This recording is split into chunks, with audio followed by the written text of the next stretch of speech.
Welcome to Shenanigans Podcast with your girl Sharita. That's me. Hi. Long time no see. How y'all been? Thank you if you're an avid supporter. And if you're not a subscriber, don't forget we do have subscriptions available. And we would love it if you subscribe because your subscriptions help me keep this podcast going because I have to pay for the studio time. So other than that, let's talk comedy. Comedy. Yes. So what happened? I got invited to do a virtual open mic, which was weird because last Sunday I signed up for the same mic, right? And I didn't get the link. Red flag. But I did this mic like a year ago and I won. And the stipulations is if you do the mic and you win the whole contest, because it's a comedy contest mic, right? So if you win the comedy contest, you win a cash prize. I did not get the cash prize. And I already know the person I lost to, they gave her the money because she was like dying of cancer or something. RIP, I don't know if she's still alive or whatever. And I don't even know her name. But she did not have a good set, obviously, if I won, right? So fast forward to last Sunday when I did I signed up and the host was like, you know how you on Facebook you get the wow emoji? I was wondering why I got the wow emoji. That was awkward. But people are in the comments like, oh my gosh, I can't wait to work with you. Heard so much about you. I'm like, all right, yeah. I'm always down to do virtual open mics because remember, the virtual open mics were a really big thing for us during COVID. And we needed them to stay relevant, right? And then if you weren't doing virtual open mics, because everybody said comedy doesn't translate well on a Zoom screen. Yeah, it does. Stop it. There's agoraphobia that people that don't go out, leave the house, right? I think that's agoraphobia. I don't know. I might be saying it wrong. But it helped, right? Or we'll call them extreme introverts, people that do not leave their house, but they like comedy. So we were providing a service, and they were providing tips, and we were ever so grateful, right? So that's what this virtual open mic was. So last night, I was like, okay, I signed up, and I finally found the link. I got the email for it. Nice, thank you. So I'm ready to do the open mic, right? I'm in my kitchen. I was dressed up, and Zeke was supposed to come get me because he had to work karaoke. So he asked me, "Do you want to go?" I was like, "Yes." Any chance to hang out with my man? I'm gonna hang out with my man, you know. So while I'm waiting for him, and I called it. I knew how virtual open mics go. Normally on a virtual open mic, you get a list. There's a list to let you know what order you're gonna go in. And I was like the last to sign up, so I figured I was comic number 7. That was not so. So cool beans. So I finally bombed because I wasn't prepared. I had what I was going to talk about, which I'm running this new joke about the whole, do you want to be stranded in the woods with a man versus a bear? And I'm like, if you look at me, you could tell I'm not going to be in the woods. That's just not a place I'm going to hang out. Okay? Especially living in El Paso. There's no woods out here. And if there is, where is it at? So I know not to go. But yeah, I was trying to do my whole bear in the woods thing. And the dude was like, are you in the car? Well, yeah, because I waited my turn, and like as life would have it, my boyfriend was late picking me up, so I'm doing a comedy show from the car. No, we have other comedians like JD Stevens. JD, I love you, but she does a lot of open mic comedy from her car. So why, when I do it, it's a problem? Shouldn't have been a problem. My jokes are still viable. People still laughed. You know? So he was like, you're disqualified because you're in a car. So if I was in the middle of the woods telling jokes, would I have won? Yeah, man versus bear. So it's whatever. It's whatever. But my thing is this. If somebody wins a comedy contest and you tell them there's a cash prize at the end, pay them their cash prize. Okay? And I would say your name, but I can't pronounce your name. Vahe. I could spell it. I could spell it. So I'm not saying anything bad. I'm just saying if there's a comedy contest and there's a cash prize and you win, give them the cash prize. Okay? And before y'all come at me and say, did you explain it? Yeah, I explained it. You know me by now. Okay? I still do my 10 minutes of shit talking. We're just starting it in the beginning of the show. So it's the same thing, all right? So that's what it is. But I bombed. So I was trying to talk about the man and the bear in the woods. And then they were like, but you're in a car. And I'm like, yeah, because why not? And then they were like, oh, who's driving? Because there's always that safety person. They're like, who's driving? I'm like, obviously not me. And I'm like, my boyfriend's driving. And they're like, put him on camera. I'm like, all right, you need proof? Like, what are you going to call the cops? Like, you don't even know where we are. So I turn the camera, and Zeke's like, yeah, I'm polyamorous. Because I was making a joke that he was polyamorous. I don't know why I said that he was polyamorous. I didn't know y'all wanted to see him. So, yeah. And he's all like, why did you say I was polyamorous? I'm like, I was just trying to tell jokes. I don't know. Yeah. He's not polyamorous. He better not be. Because if I find out the hard way. But I could never be in a polyamorous relationship because look, it's hard enough pleasing one person, okay? Now you want me to please a group of people? I can't do it. And then there's so many distrust issues with being poly that people don't tell you behind the scenes. Because everybody's like, yeah, I get my cake and eat it too. But do you really? And then it's like, if I catch something, like, who did I get it from? Or worse, if I get pregnant, who did I get pregnant by?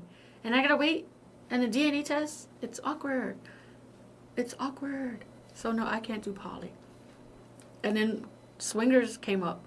And I was like, well, I mean, isn't that the same thing as being poly technically? Because you're swinging and it's like, they're like, no, it's a couple and the couple chooses you. I was like, oh, like I'm a Pokemon character in a sex world? Like, you know, Sharita, I choose you to join our swingers core. I don't know. It's just awkward. And then somebody was telling me that you could have the possibility of being picked by a couple and then like you be the sugar baby. And I'm like, that would have been cool like 20 years ago.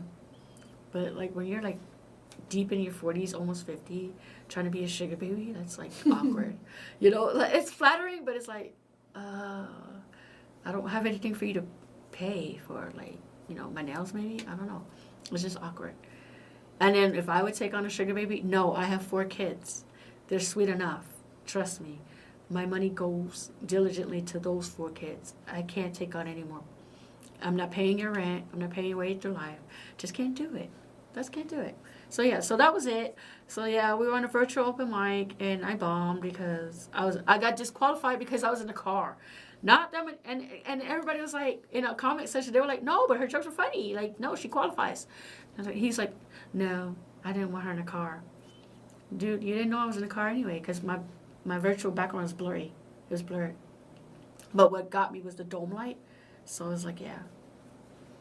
Anywho, don't do comedy in a car, I guess. As long as you're not driving. It's just weird how people pick and choose what they say is agreeable and disagreeable with. And that goes back to like last week when I talked about like the bar situation where they didn't want me working there, but they didn't want to fire me. And I get it. You didn't want to fire me because you didn't want me to claim unemployment. That's selfish. That's so selfish.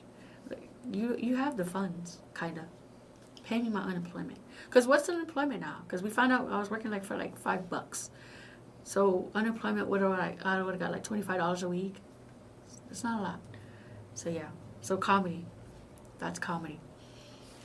So what am I working on? I'm still working on some, we have a comedy show June 6th at La Bang Bang here in El Paso. It's a new bar.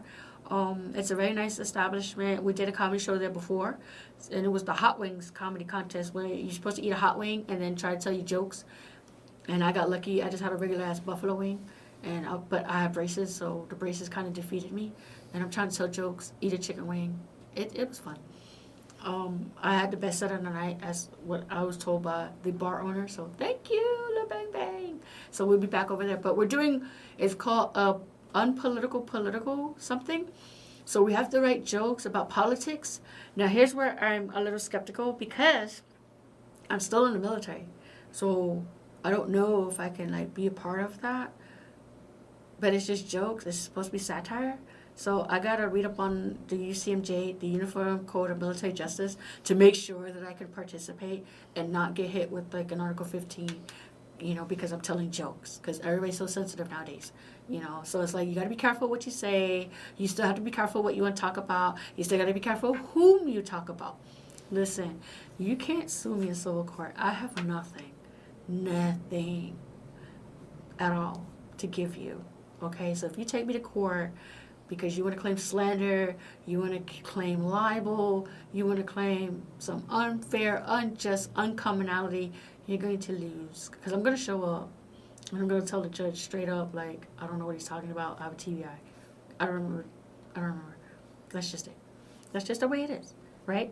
So that's comedy for you. And shout out to the comedy bookers. My phone's been ringing off the hook, but I'm afraid to answer it because you never know if it's a bill collector. So leave a message, okay? You're calling my phone and you're not leaving messages. It's very important to leave a message. I don't answer my phone because they say sometimes that one phone call you get is the phone call to get, and I'm like, yeah, but it might be like a bill collector. Like, why haven't you paid your mortgage? I'm like, I ain't got it, bro. Why haven't you paid your car note? I ain't got it, bro. Why haven't you paid your Netflix subscription? I'm like, that's still a thing? I ain't got it, bro. Yes, I still pay with Netflix. I'm weak like that. There's so many streaming services to pay for. There's Paramount Plus, there's Disney Plus, there's Netflix, there's Hulu, Tubi. I don't even know which ones are the free ones and which ones you have to pay for. And now I have Prime Video, right? I pay yearly subscription to Amazon so I can use the Prime, and I still have to watch movies with ads. Get your shit together. I should not be. I pay like $140, $145 a year. Why am I watching ads? I could watch basic cable. Yes, I'm still paying basic cable. I'm paying for dark TV. I'm just losing all across the board. Life is expensive.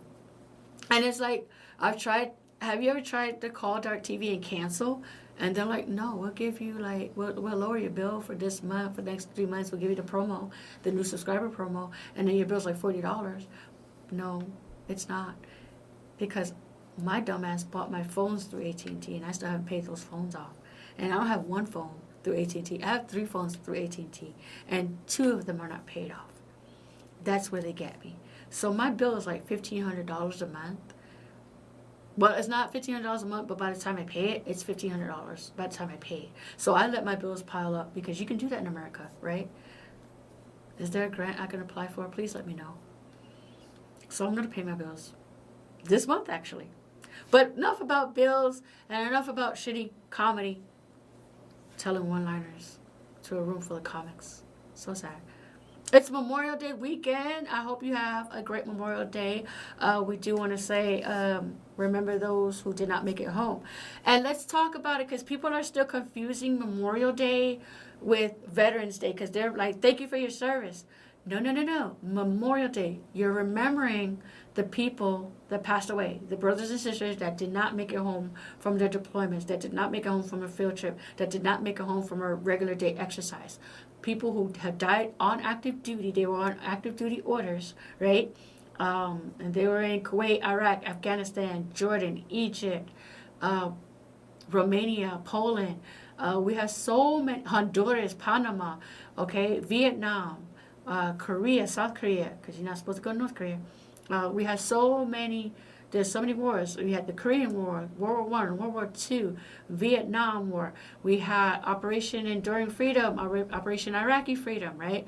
So anyone that served military, Army, Navy, Marines, Coast Guard, Air Force, and now we have the Space Force that we had. But I don't think anybody's dying in the Space Force just yet. You guys just stood up.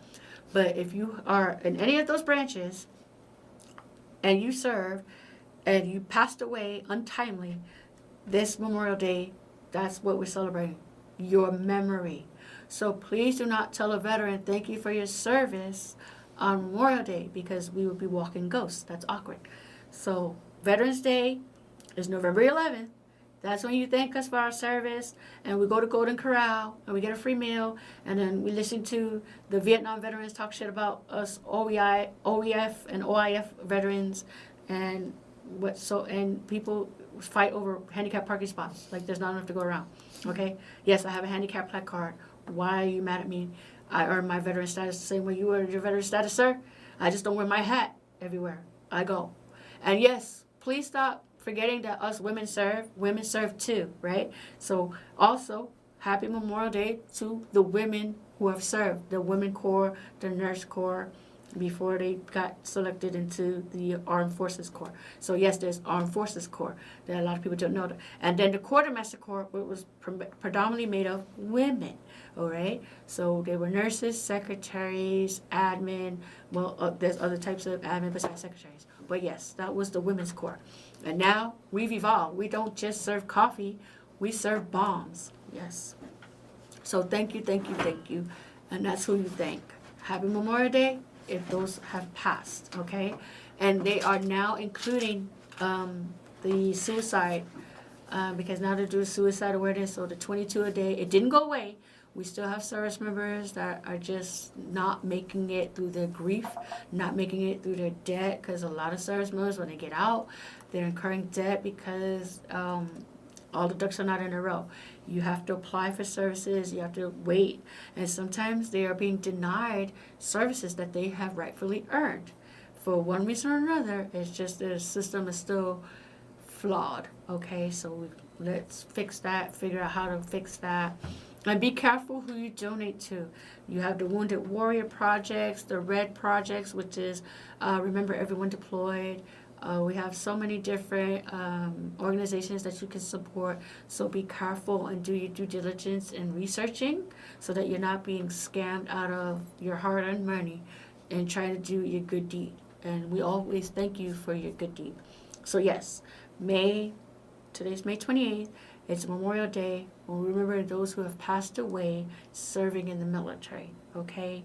November 11th is Veterans Day, and I forgot what day, Armed Forces Day, and that's everybody that's alive, everybody, Armed Forces, that's everybody, yay, it's a big party, okay? So those are the three main holidays that we celebrate when we're trying to thank someone for their service, and then we say thank you for your support.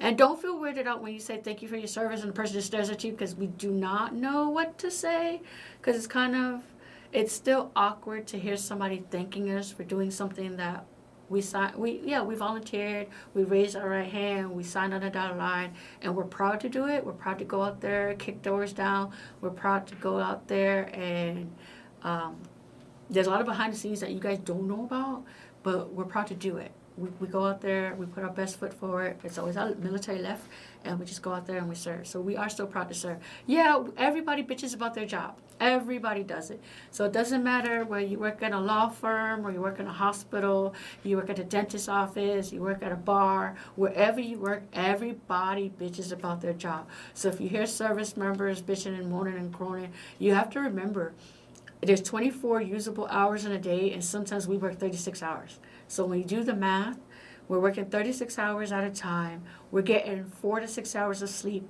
not consecutive. Our diet is shit, so we eat when we can, we sleep when we can, and we're constant go, go, go, go, go, go, go, go, go.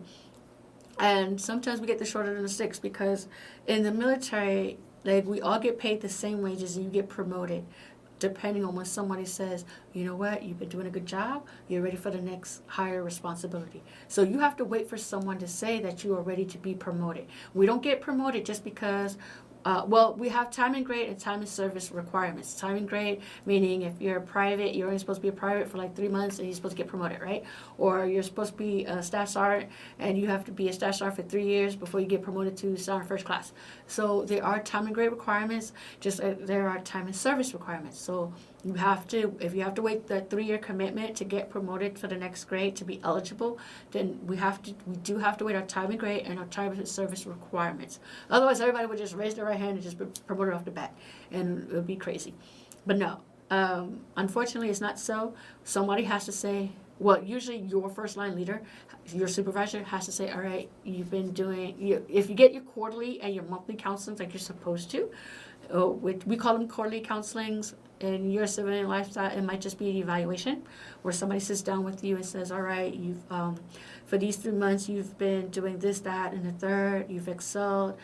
You are taking other soldiers under your wing, and you're showing them the ropes. You're teaching them their job. You're helping them out in the civilian aspect of taking them out on the town, showing them their surroundings. Because, again, a lot of soldiers live in the barracks. They live on post. And then you have the leeway of going off post and going out into the economy. And that helps a lot of cities when they have military towns. That helps their economy because money's coming in. So things of that nature. So are you a good sportsman? You know, are you leading from the front? Are you helping? Are you mentoring? And that's what gets you promoted. Also knowing your job. Do you do your job frontwards, backwards? I'm supply. I'm a quartermaster core. So I'm a 92 Alpha, which is an automated logistics supply specialist, but I'm also a 92 Yankee, which is a unit supply specialist. All right. So both of those jobs entails for supply. I order parts. So on the 92 Alpha side, I've ordered parts, engines, transmissions, wrenches. If you're working in a vehicle, I ordered stuff for you. Okay, but also on the 92 Yankee side, you need pens, I got you. You need uniforms, I got you. So I'm ordering office supplies, I'm offering clothes, I'm offering whatever you need to get your job completed. And now I'm an instructor. So as an instructor, I teach people the 92 Yankee side of the house. So I teach soldiers the 10 level. 10 level is you're reclassing, you don't like the job you're doing, so you're a mechanic, now you want to be a supply. Or you were a nurse, whatever, you're coming over to the supply side of the house, I'm teaching you the 92 Yankee 10 level. I also teach 30 level, which is you are either a sergeant or a staff sergeant, and you're going up for promotion, and you need to know the 30 level to complete your job. I teach the 30 level. And then there's also the 40 level. I'm not qualified to teach because I have not taken SOC. But guess what? The Army did away with SOC, which is the Senior Leaders Course. So the Army said, you know what? We have stressed the soldiers out enough. We're giving them all these classes, cyber awareness, the joint knowledge classes that we have to take. So many classes. Again, these are all behind the scenes that you don't know about. Like you see our Army pictures where we're out in the field, we're shooting our weapons off because we have to qualify on our weapon, right? You see us in the trenches, we're doing like really cool state-of-the-art movie stuff. But behind the scenes, when we're not doing all of that killer badass stuff, we're on a computer doing classes. Death by power. We call it death by PowerPoint. So if you ever had a PowerPoint presentation, it is. It really is death by PowerPoint. You're like 200 slides in, and you're like, can I just play it and skip it? And some of them got slick to where they noticed that soldiers would fast forward the slides so that we didn't have to. We were trying to cheat the system, and no, they slowed it down to where you can't skip the slides. They actually did it to where you can't skip the slides, and then now they got even more advanced. What they did is they'll put a knowledge check. So in the middle of the slides, there's like questions. All right, so which of the following is the correct answer for this question? And you have A, B, C, or D. And you're like, huh? I wasn't paying attention. I was just trying to get through the slide. Yeah. So you have to guess between A, B, C, or D. It's still multiple choice, thankfully. But if you didn't retain any information, you're just like, the answer is always C. And it's like, that's incorrect. And sometimes they give you the answer. Sometimes they don't give you the answer. And then at the end of the PowerPoint presentation, you have 50 questions to answer about the PowerPoint presentation. And then you have to get a 70 to pass, or an 80. So it's like, why are you questioning me? Dude, I just came from the field. I'm sweaty, I'm dirty, I'm nasty, I want to take a shower. I've been eating eggs in a bag for like a week. And you're asking me knowledge-based questions on, dumb shit. Some of it's dumb shit. Like cyber awareness, like, do you leave your identification badge in your office? No, you need to wear it everywhere you go. And then you hide your name.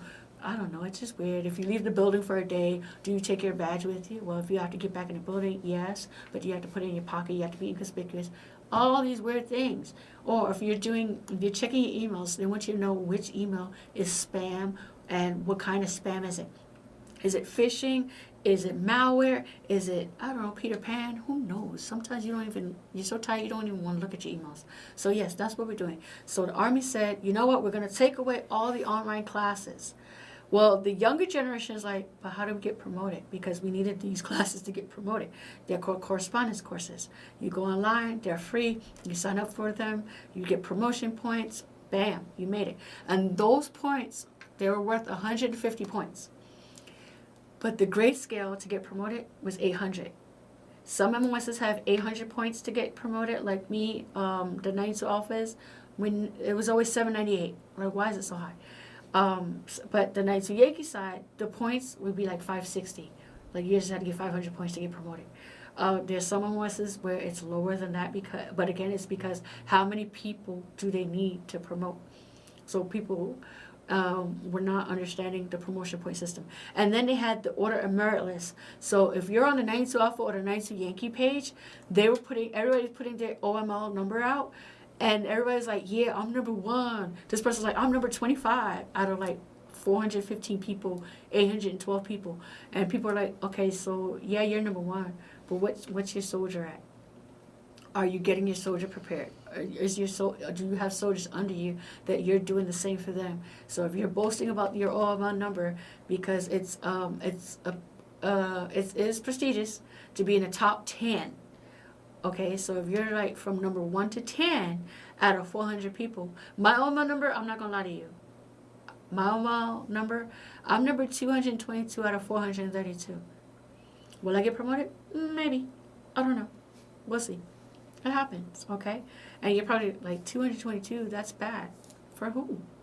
There's 432 people. I'm in the middle, like smack dab in the middle. So unless people start, unless people start retiring, getting out, getting into trouble, getting flagged, I can still move up. You never know. And then also, how many 92 Yankees do they need? So I'm not just a 92 Yankee 30. I'm a 92 Yankee 38 Romeo. What is that? I'm 92 Yankee 30, so I am a staff sergeant in the United States Army.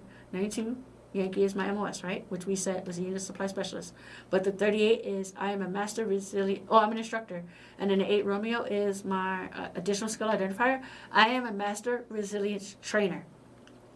What does that mean? That means when you're having a bad day, I'm supposed to tell you, hey, let's hunt the good stuff. Let's talk about the good part of the day. Okay? I'm supposed to teach you how to turn a bad situation into a good situation. You know, I'm supposed to help you bring your stress levels down. I'm also supposed to do CO2, consideration of others. I know this is how you feel, but imagine how that person felt that you just cursed out, okay, because you're having a bad day. And if you know me, you're probably wondering, how in the hell did I become a master resilience trainer? I took the class and passed. You just got to get a 70, and I got a 72 on the test. That's all it is. Just take a test. Just take a test. And if you are in the military and you are not going to school while it's free, I got all of my degrees, my associates, my bachelor's, and my master's within the military for free. And when I first joined the Army, I was 21, so I graduated high school and I went straight to college. I had 2 years of college under my belt working on my bachelor's. I was going straight from my bachelor's, but it didn't work out. I'm a college dropout times 2 ways because I went to 2 different schools and I was in a pool hall. Don't judge me. Don't judge me. Because when I saw those bills, I was like, and I took out those loans, I was like, I'm never going to finish school. So I dropped out and then I joined the Army. And my loans were forgiven. I understand you have to be 100% disabled to get those student loans forgiven. Thank you. I'm appreciative. So, again, if you're in the military, use those benefits to your advantage. If you're not in the military and you're still under 47, you can still join. And I think they're taking waivers still. The Army's not bad, at least from my perspective. And you're like, well, what about all the bad things we've been hearing? Unfortunately, those are case-by-case basis. It doesn't happen to the general population. And what we're talking about is the rapes, the murders, the sex trafficking. There's sex trafficking in the military. There's a lot of stuff going on in the military. But again, the military is just like any other job. It can happen anywhere. You just have to do your due diligence to research. Take your time getting to know people. Not everybody's your friend, okay? Not everybody's your friend. And I get it. You're leaving home for the first time. You're young. You signed up. You're going on an adventure. Some adventures are more adventurous than others. You have to be street smart. You have to pick it up. You have to figure it out, okay? But I've been fortunate to have a good military service. I've had assholes. I've had people not promote me on purpose. I've had people jealous of me on purpose, and which didn't make sense to me, okay? So, but again, every job has that, to where there's people that are going to be sabotage you. There's people going to take your work, your hard-earned work, and use it and get the credit for it. That sucks. That always sucks, but it happens. And you have to be the better person, unfortunately, and persevere. You have to figure out, well, what made them want to do that to me, figure it out, and then charge on. Sometimes you can't always confront that person or those persons, and sometimes you're not going to get closure to what happened, but you have to understand what your goal was. What was the reason for you joining? Were you joining for the free education, which you should be getting? Would it give you better opportunities on the long front? Were you joining because It's a family tradition. Every male in the family joined, and now you're the first female, because that happened to me. I'm the first female. I'm the only female in my family to join the military service. I have uncles that joined the Air Force and the Navy. My brothers and myself, we were all in the Army. I have cousins that joined the Marine Reserves, so we all were in at one point in time, but I'm the only female in my family that joined the military service, and I'm the only person in my family to make it this long. Because remember, I'm clocking in 25 years this year. March 13th March 28th was my 25th anniversary within the military, and I'm still in. And most people are like, well, you only have to do 20 years. Yeah, but remember, I switched over. So I did 18 years active duty, and then the rest of the time has been with the reserves. And what the reserves allows me to do is spend more time with my children, because I missed all the milestones with them growing up. That was like the only bad part for me, is I missed out on a lot of things that my children went through. When it was graduating kindergarten, they were learning to walk, learning to talk. They did something spectacular, and I wasn't there for it. Okay, and I've apologized to my kids for it, but guess what? The rewards on the end. We have a house now. They have college paid for to start them off with a clean slate. Now, what do they do with that afterward? That's on them. But at least I gave them a cushion to bounce off of, right? So that's my spiel with the Army. So this will defend is the Army motto. But if you see the commercial, we went back to be all you can be. And that's when I joined under. I joined in 1999 when on the TV, the campaign was be all you can be in the Army. And I was like, I want to be somebody. And I wanted to get out of my mom's house because she was like insufferable at that time. And I remember I was walking to the store, and right in front of the apartment complex that my best friend lived in, there was this girl outside, and she was in military uniform. And I mean, she had a crowd of people around her congratulating her, telling her good things, and they're like, yeah, you made it out the hood, and this and that. And I was like, what? You can make it out the hood? And she was in the Army. And I was like, if she could do it, I could do it too. And I did it. So the Army's a stepping stone. You do your time. Some people do 6 years, some people do 10, and then there's those of us that are fortunate enough that could do an eternity. As long as your body can sit in a chair longer than 2 hours, you should be good to go. So yeah, I'm 100% disabled. I've been through some things. I got blown up. I have a TBI. Yeah. It sounds good. I can still drop it like it's hot on my man. Yeah, that's important. But other than that, hey, that's what the military did for me.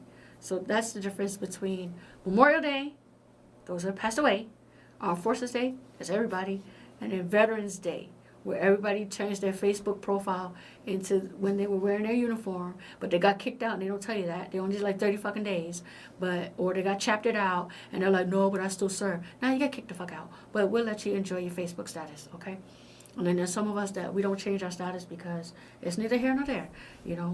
We were in, we did our time, and one day if I could tell the stories about soldiers, and my experiences without tearing up, I will try.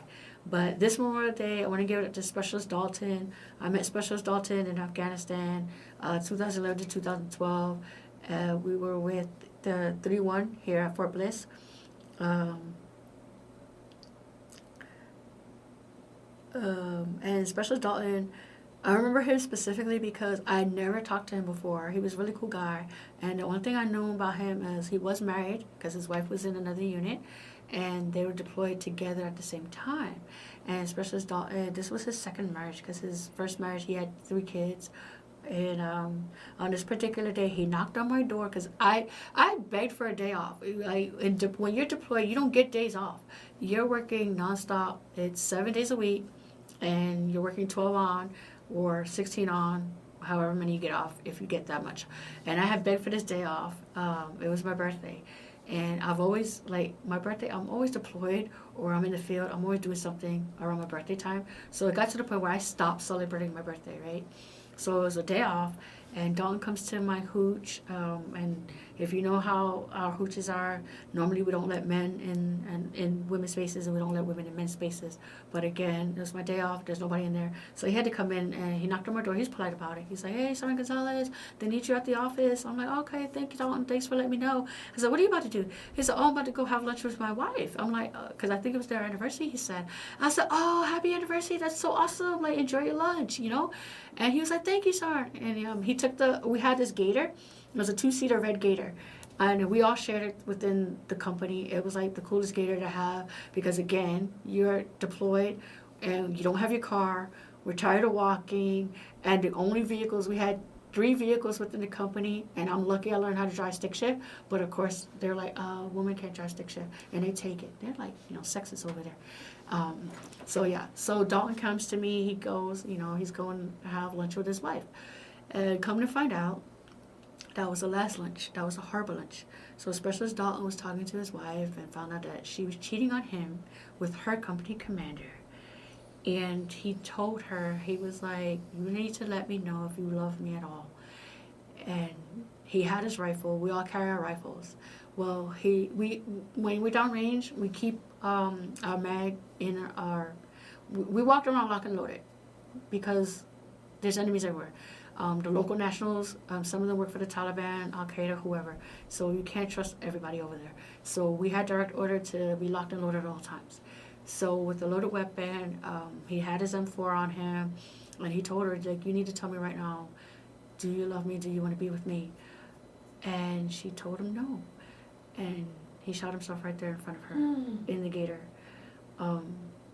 And San Chavez took it exceptionally hard. Jose Chavez, saw first class. He retired already. He got out immediately after that when we got back. He cried for weeks. It was hard because Dalton was really a sweet guy. Never had any issues with him. He would always come to work. He's really chipper.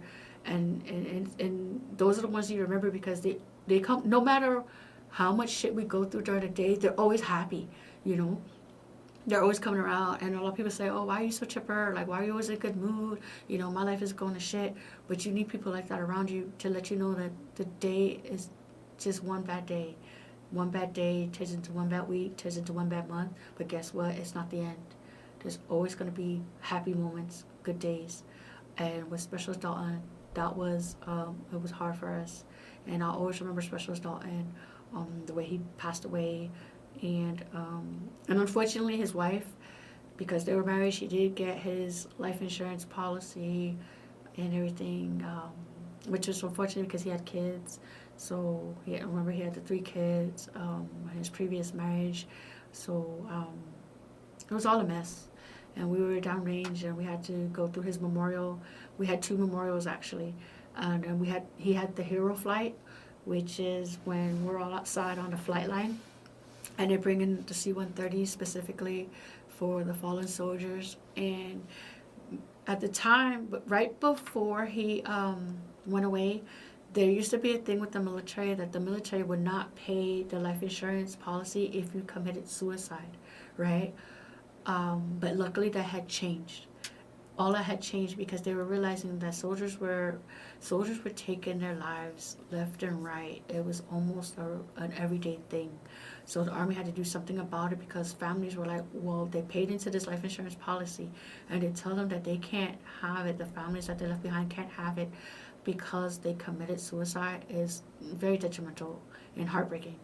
Because again, you never know what these families are going through. Especially families with small children. These small children, you become a single parent now. You're devastated. Your spouse is gone. You still have to raise these kids. Life doesn't stop. Mortgages are due. Rent is due. Food is due. Car payments is due. So everything that still happens when these soldiers are gone, life still happens for their families. So Congress made it to where, yes, if you commit suicide, your family does get your life insurance, and his family did get the life insurance. But the hero flight, all of us are outside, we're lined up, they call us to the position of attention, and as his casket passed by, and it's draped with the American flag, and he has his crew On volunteer basis, you have your 6 soldiers carrying your casket onto the flight, and Sergeant Major Pamela Williams was there. The lieutenant colonel was there. The first sergeant was there, so he carried his body onto the C-130, and it's called a hero flight. The doors closed, and his body was escorted back to the States. You go to Dover Air Force Base, they clean you up, and they prepare you for your next hero flight to your hometown to be buried. So that's Specialist Dalton that I remember to the T, because like I said, it was like I was the last person to see him from the unit before he went to see his wife. So that's tragic. But yeah, there's so many. Thomas Rayfinger, I served with him at Fort Stewart, Georgia.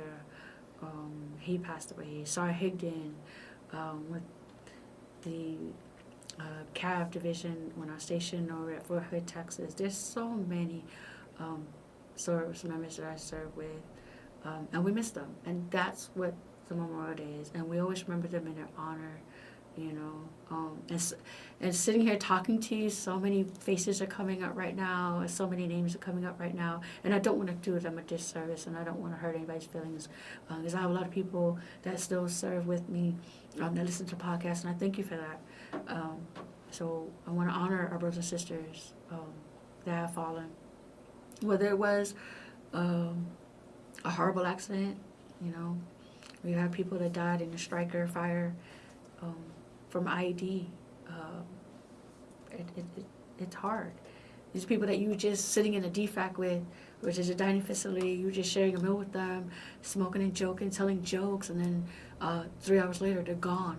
An IED, an explosive device that they ran over, or a mine that they didn't see because they had to patrol the area and they got taken out, or the bullshit ass snipers that hide within the desert, and they taking them out.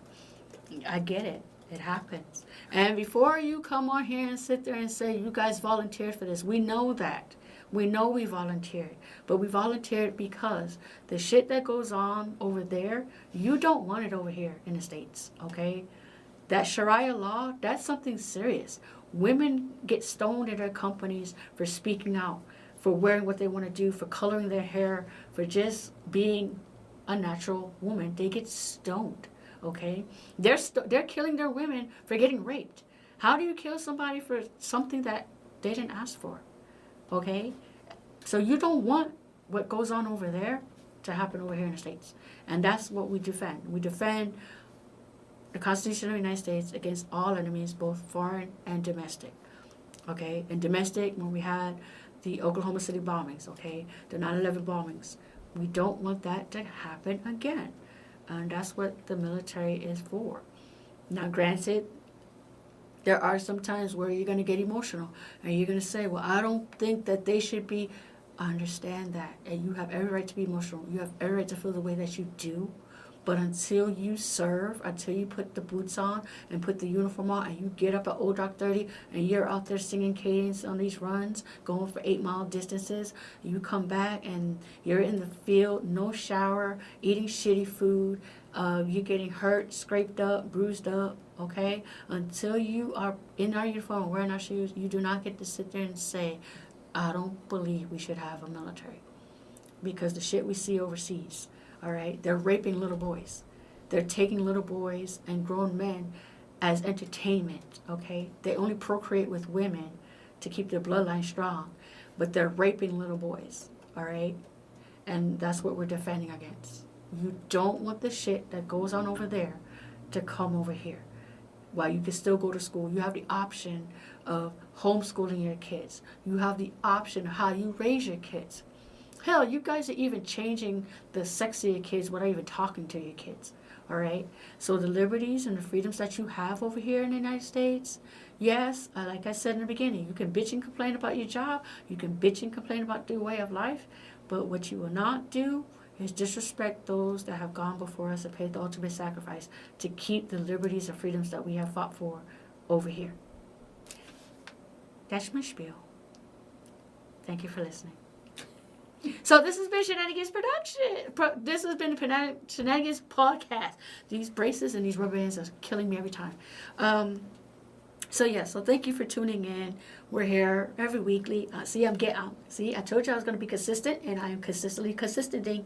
So yes, so coming up, like I said, the next comedy show next week, June 6th, we're going to be at Love Bang Bang here in El Paso, Texas. So if you're in the area, come check out this show. It's political incorrect or something. So it's going to be fun. They're coming up with skits. They're going to come up with a debate team. They're going to do a news segment. I think I might sign up for the news segment. I haven't signed up yet because I'm not sure if I'm still going to be in the area or not. But I'll decide on what kind of political satire I want to do after I look up and scrutinize the Uniform Code of Military Justice to make sure that I can do these jokes without getting hit with an Article 15. All right? So this has been Shenanigans Podcast with Sharita. You guys have been awesome. Thank you so much. Continue to subscribe. Like us on Facebook, Instagram. Please download the podcast. We are on Amazon Music. We're on Amazon Podcasts, Alexa, Spotify, Podbean. Picked us up, so thank you for that. And all major podcast platforms that I'm not mentioning is because there's a lot of you, and I'm super grateful. Shout out to Australia and New Zealand. I got people listening to me all the way over there, of course nationally. So you guys are amazing, and we'll see you next time. Thank you, and get in the pool.